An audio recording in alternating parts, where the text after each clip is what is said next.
Bismillahirrahmanirrahim. Assalamualaikum warahmatullahi wabarakatuh. Terima kasih kesempatannya. Kali ini saya akan mempresentasikan laporan pengabdian masyarakat tentang pencegahan stunting melalui penguatan partisipasi masyarakat di Desa Guosari Pajangan di Bantul di era pandemi COVID-19. Tim pengabdian masyarakat ini terdiri dari saya, Dr. Wiwi Kusumawati, Dr. Nurhayati, serta Dr. Alfaina Wahyuni. Sebagai pendahuluan, kita ketahui bahwa stunting atau kerdil itu merupakan kondisi balita yang memiliki panjang atau tinggi badan yang kurang jika dibandingkan dengan umurnya. Nah, balita stunting ini termasuk masalah gizi yang kronik yang disebabkan oleh banyak faktor. Nah, khusus stunting di Kecamatan Pajangan, Bantul, ini menunjukkan yang tertinggi dan penanganannya belum menunjukkan hasil yang memuaskan. Faktor penyebab stunting di Kecamatan Pajangan yang telah diidentifikasi oleh Dinas Kesehatan Bantul, mayoritas terjadi karena keadaan ekonomi keluarga miskin atau gakin. Nah, faktor ini menyumbang proporsi sekitar 47,29% pada kasus stunting, kemudian disusul buruknya pola asuh serta rendahnya kesadaran budaya ASI eksklusif. Nah, kondisi permasalahan stunting ini nampaknya diperberat dengan adanya pandemi COVID-19 yang tentu mempengaruhi pada kehidupan masyarakat, khususnya ibu-ibu yang memiliki bayi balita. Tujuan pengabdian masyarakat ini adalah untuk meningkatkan pengetahuan dan keterampilan ibu-ibu kader, serta meningkatkan partisipasi masyarakat dalam mencegah kejadian stunting pada masa pandemi COVID-19. Metode pengabdian masyarakat ini dilakukan dengan ceramah dan diskusi secara langsung kepada ibu-ibu kader di Desa Guosari, Pajangan, Bantul. Kegiatan ini diikuti oleh 48 peserta dengan memperhatikan protokol kesehatan guna mencegah penyebaran infeksi COVID-19. Dan kegiatan pengabdian diawali dengan pretest dan diakhiri dengan posttest. Pelaksanaan pengabdian masyarakat pencegahan stunting melalui penguatan partisipasi masyarakat di Desa Guosari di era new normal pandemi COVID-19 ini diikuti oleh 48 peserta dengan menghadirkan dua narasumber, yaitu narasumber pertama adalah Dr. Alfaina Wahyuni, spesialis obstetrik ginekologi magister kesehatan, yang menyampaikan materi tentang pencegahan stunting dalam masa kehamilan. Karena apa?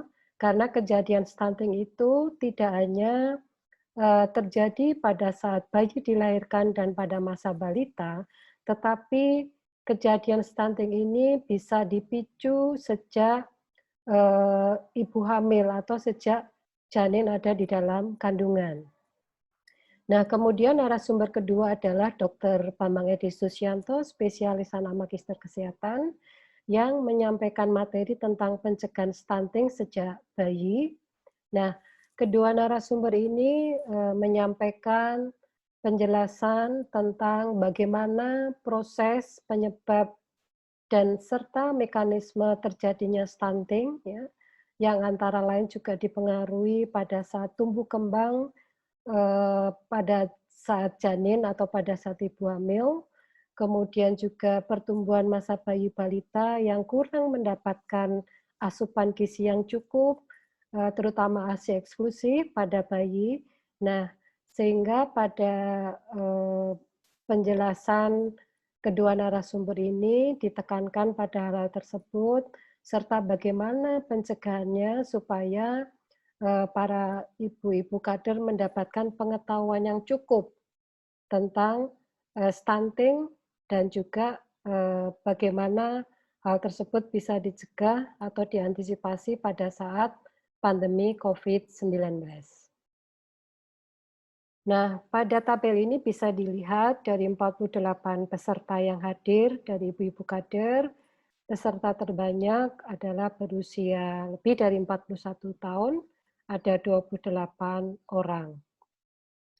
Nah, pada slide ini kita bisa lihat pelaksanaan protokol kesehatan di mana peserta sebelum masuk ruangan dilakukan cuci tangan dan juga pemeriksaan suhu supaya kalau semisal ada peserta yang sakit atau sedang demam, tentu tidak diperkenankan masuk ke dalam ruangan.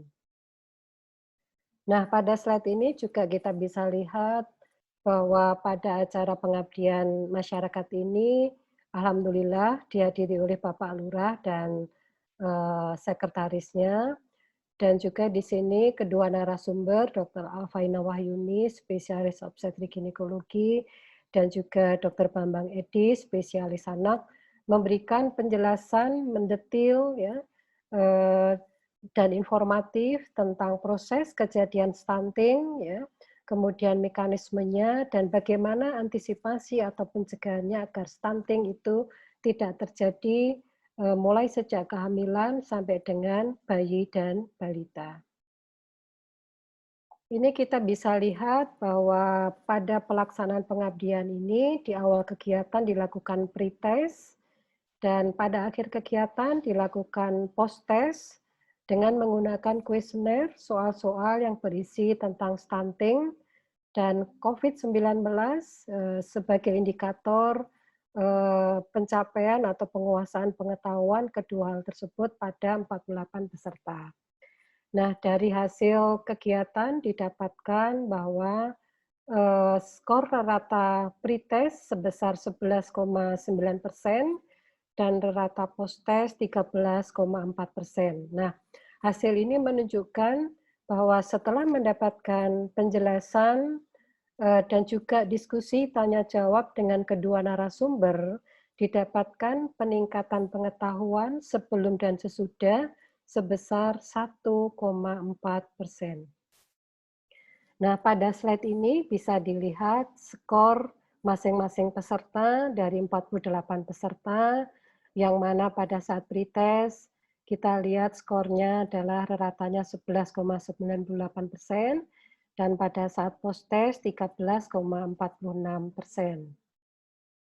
Nah, dari hasil kegiatan pengabdian masyarakat ini dapat disimpulkan bahwa setelah mendapatkan penjelasan pengetahuan tentang stunting dan juga tentang infeksi COVID-19, itu didapatkan kenaikan pretest, post-test pada 48 peserta sebesar 1,4%, yaitu dari rata 11,9% pretest menjadi 13,4% rata post-test.